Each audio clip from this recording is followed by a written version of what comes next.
Hello everyone, मैं हूं सायन और आप सभी लोग का स्वागत है फिजिक्स विद सायन के एक नए वीडियो में। तो न्यूटन्स लॉज ऑफ मोशन के ऊपर हमारा जो लेक्चर सीरीज चल रहा था, आज उसमें एक बहुत इंपॉर्टेंट टॉपिक शुरू करेंगे जिसका नाम है रॉकेट प्रोपल्सन। तो आप लोग रॉकेट के बारे में सभी जानते हैं रॉकेट क्या है, लेकिन रॉकेट का प्रिंसिपल क्या है, रॉकेट कैसे उड़ता है, कैसे रॉकेट अपना ऑर्बिट में प्लेस होता है, उन सब के बारे में आज हम लोग सीखेंगे। तो टॉपिक का नाम है रॉकेट प्रोपल्सन। तो रॉकेट प्रोपल्सन मतलब ये नहीं कि ऑर्बिट में सैटेलाइट मूव करता है, वो कैसे होता है, ये हम लोग करेंगे कि हमारा अर्थ से जो रॉकेट लॉन्च होता है, तो लॉन्च होने के बाद जो ऑर्बिट में जाता है वो कैसे जाता है वो हम लोग करेंगे। फिर ऑर्बिट में कैसे घूमता है वो हम लोग ग्रेविटेशन चैप्टर में पढ़ेंगे। तो आज हम लोग लॉन्च ऑफ रॉकेट पढ़ेंगे, रॉकेट प्रोपल्सन। सो टॉपिक का नाम इज रॉकेट प्रोपल्सन। तो देखिए, ये जो रॉकेट हमारा रहता है, जो लॉन्च होता है, तो ये जो लॉन्च होने के बाद जो कैसे ही हमारा ऑर्बिट में जगह प्लेस होगा, फिर ऐसे ऐसे ऐसे ऐसे पाथ में घूमेगा। तो यहाँ से ऑर्बिट में जाने का हम लोग रास्ता आज सिखाएंगे कैसे होता है। तो रॉकेट प्रोपल्सन जानने से पहले सबसे पहले जानना पड़ेगा कौन सा वर्किंग प्रिंसिपल यूज होता है रॉकेट प्रोपल्सन में, कौन सा वर्किंग प्रिंसिपल में रॉकेट मोशन करता है। तो वर्किंग प्रिंसिपल होगा, working principle is law of conservation of linear momentum. ये सबसे पहले लिख लीजिए, law of conservation of linear momentum. इस प्रिंसिपल से हमारा रॉकेट मोशन करता है, law of conservation of linear momentum. अब कैसे करता है वो अभी हम लोग सीखेंगे। ये सीख गए वर्किंग प्रिंसिपल क्या है, अब कैसे करते हैं वो हम लोग सीखेंगे। तो कैसे करता है, तो हमारा देखिए रॉकेट का मैं अगर एक डायग्राम बनाऊं, छोटा करके बना रहा हूं, आप लोग मत सोचना कि बहुत अच्छा बनाऊंगा, उतना अच्छा मेरा ड्राइंग है भी नहीं। तो ये मेरा रॉकेट, ये जो अंदर में बना रहा हूँ ये फ्यूल। तो T=0 में रॉकेट का मास है m0, ठीक है, एट T=0। कुछ टाइम बाद जब रॉकेट हमारा मोशन शुरू किया, तब रॉकेट का मास हम लोग बोल दे रहे हैं यहाँ तक कम गया। तो अभी T=T में रॉकेट का मास हो गया है m, और उससे कुछ टाइम बाद तो क्या होगा, जब मेरा मास और भी कम जाएगा, मतलब एट T=T+dt मास हमारा और कम जाएगा, दैट इज m-dm हो जाएगा। और हमारा रॉकेट थोड़ा मैं नीचे लिख रहा हूँ इसको, T=T+dt मास m-dm। और यहाँ पर मेरा एग्जॉस्ट गैस निकल रहा है, तो इस तरफ वेलोसिटी है vg और रॉकेट का मोशन है इस तरफ v, ठीक है। और इनिशियल कंडीशन में मेरा रॉकेट का वेलोसिटी क्या था, इनिशियल कंडीशन में मेरा रॉकेट का वेलोसिटी इस तरफ था, which is starting at the moment of starting. तो अभी हम लोग करेंगे, हम लोग मास कम गया, तो यहाँ पर एक वेरिएबल मास सिस्टम है। रॉकेट क्या है, एक वेरिएबल मास सिस्टम, मतलब रॉकेट का जब टाइम के रेस्पेक्ट में मास कमता रहता है, तो रॉकेट क्या है, rocket is a variable mass system, मतलब टाइम के रेस्पेक्ट में रॉकेट का मास कमता रहता है। तो अगर हम लोग इसमें law of conservation of momentum लगाएं, तो according to law of conservation of momentum, क्या momentum, linear momentum. Initial momentum क्या है mv, फाइनल मोमेंटम क्या है, फाइनल मोमेंटम है हमारा m-dm इंटू ऊपर क्या जा रहा है, ऊपर कितना वेलोसिटी जा रहा है, v जा रहा है, तो m-dm और हमारा ये क्या हो गया v। तो देखिए m-dm v, और हमारा v मतलब क्या, ऊपर v जा रहा है, m-dm ऊपर जा रहा है v, और हमारा नीचे की तरफ कौन सा आ रहा है, लेकिन v मतलब क्या, कितना, v+dv।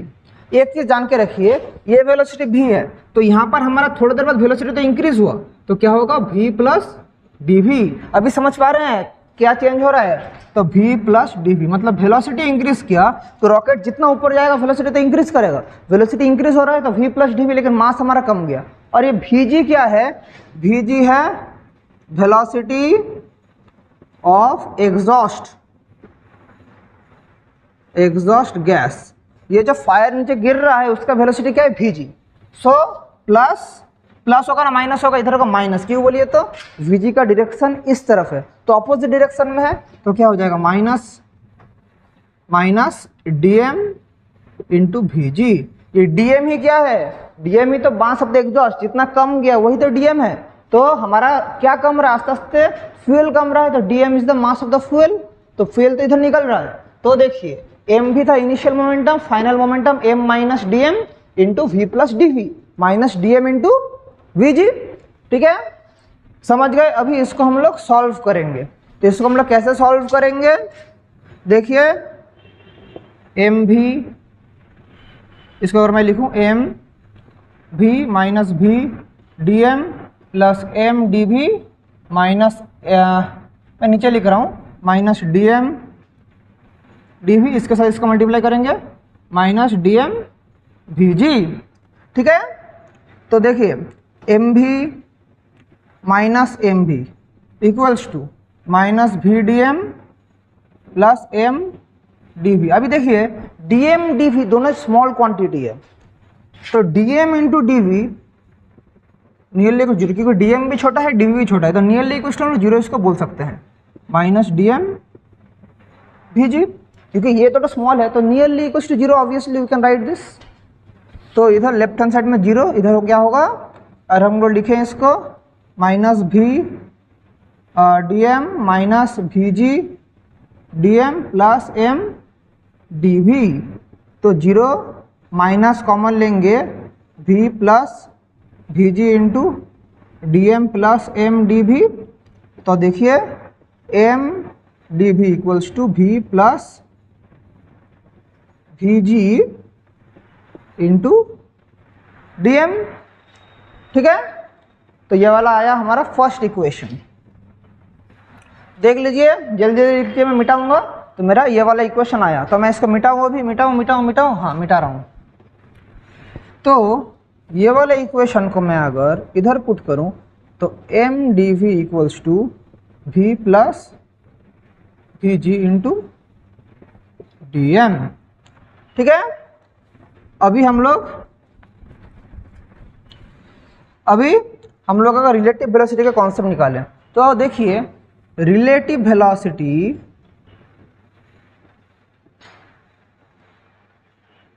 Of rocket with respect to exhaust क्या होगा, ये जो एग्जॉस्ट गैस निकल रहा है उसके रिस्पेक्ट में रॉकेट का रिलेटिव वेलोसिटी क्या होगा, वो होगा u इक्वल्स टू, देखिए v उस तरफ है, नीचे vg है, तो क्या हो जाएगा बोलिए तो ये हमारा हो जाएगा माइनस ऑफ क्या, minus of v plus vg, क्योंकि दोनों ऑपोजिट डायरेक्शन में है। आप लोग बोले dv क्यों नहीं है, मैं रॉकेट का वेलोसिटी विद रिस्पेक्ट टू उस टाइम में बोल रहा हूँ, तो v प्लस vg। देखिए इधर भी हमारा vg है, इधर भी हमारा नीचे vg निकल रहा है, तो सेम चीज़ ही है, एग्जॉस्ट गैस निकल रहा है, तो रिलेटिव वेलोसिटी हमारा ये हो गया है। तो मेरा इक्वेशन 1 क्या हो जाएगा, इधर को मैं लिखूँ तो M D V equals to U D M, एक माइनस होगा। ठीक है, तो मैं क्या लिख सकता हूँ, D V equals to minus U D M by M. अभी हम लोग क्या करेंगे, इंटीग्रेट करेंगे, इंटीग्रेट कहाँ से कहाँ, m0 से m, और यहाँ पर हमारा क्या होगा v, क्या v0 से v, क्योंकि देखिए हमारा v से v0, तो हम लोग कहाँ से कहाँ करेंगे, ये भी कर दे रहे हैं v1 से v2 बोल दे रहे हैं कि सेम चीज़ है, v1 इनिशियल v2 है फाइनल, तो ये क्या होगा v2 minus v1 equals to minus U ln m m0 to m, so v2 equals to v1 minus ln m by m0, तो इसको मैं अच्छा से लिख सकता हूँ v2 equals to v1 plus ln m0 by m। This is the equation of rocket velocity, v2 equals to v1 m0 by m, जहाँ पर हमारा m0 क्या है, m0 है हमारा इनिशियल मास, और m है मास आफ्टर टाइम t टाइम के बाद मास जो है वो हमारा ये है। तो दिस इज द इक्वेशन। अभी यहाँ से और एक चीज़ निकालना पड़ेगा कि रॉकेट मोशन हो रहा है, लेकिन एक सर्टेन टाइम के बाद अगर हमारा रॉकेट का पूरा फ्यूल खत्म हो जाता है तो क्या होगा, that is called burnt out velocity. तो वो भी हम लोग निकालेंगे। तो burnt out velocity of rocket क्या है, बर्नट आउट वेलोसिटी या burnt out speed, burnt out speed of rocket, ये क्या है, व्हेन फ्यूल ऑफ रॉकेट का फ्यूल जब खत्म हो जाता है, when fuel of rocket is finished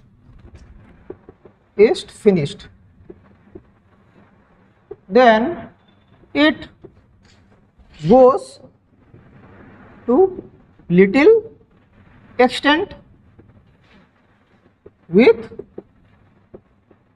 burnt out speed। Burnt out speed से थोड़ा डिस्टेंस जाता है, जब पूरा फ्यूल खत्म हो जाता है वो बर्नट आउट स्पीड अभी क्या है हम लोग वो निकालेंगे।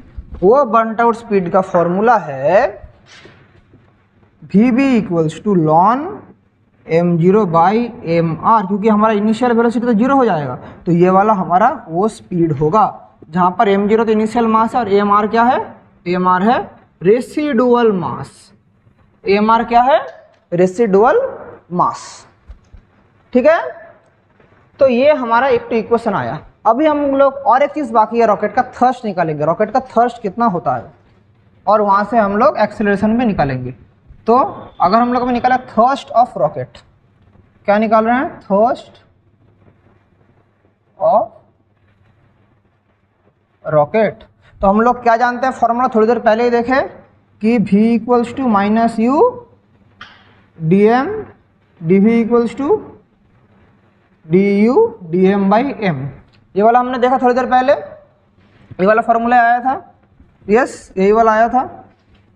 तो अभी अगर हम लोग इस फॉर्मूला को थोड़ा अगर सिस्टमेटिकली सजा के लिखें तो क्या हो जाएगा, देखिए अगर हम लोग M D minus U D M ये वाला, तो अगर मैं करूँ M D V D T equals to minus U D M D T, M D V D T का मतलब ही क्या है, M into acceleration minus U D M D T, M into A का मतलब ही फोर्स है तो minus U D M D T. This is the formula of thrust of rocket, thrust of rocket, यही फॉर्मूला है rocket का thrust, समझे। This is the formula of thrust of rocket. और एक्सीलरेशन का फॉर्मूला क्या हो जाएगा, रॉकेट का एक्सीलरेशन हो जाएगा minus U by M D M D T. This is the acceleration of rocket. तो यही था रॉकेट मोशन, ये सिर्फ इतना जानने से आपका हो जाएगा, यहाँ से आप लोग फॉर्मूला पुटिंग करके कोई भी क्वेश्चन कर पाएंगे।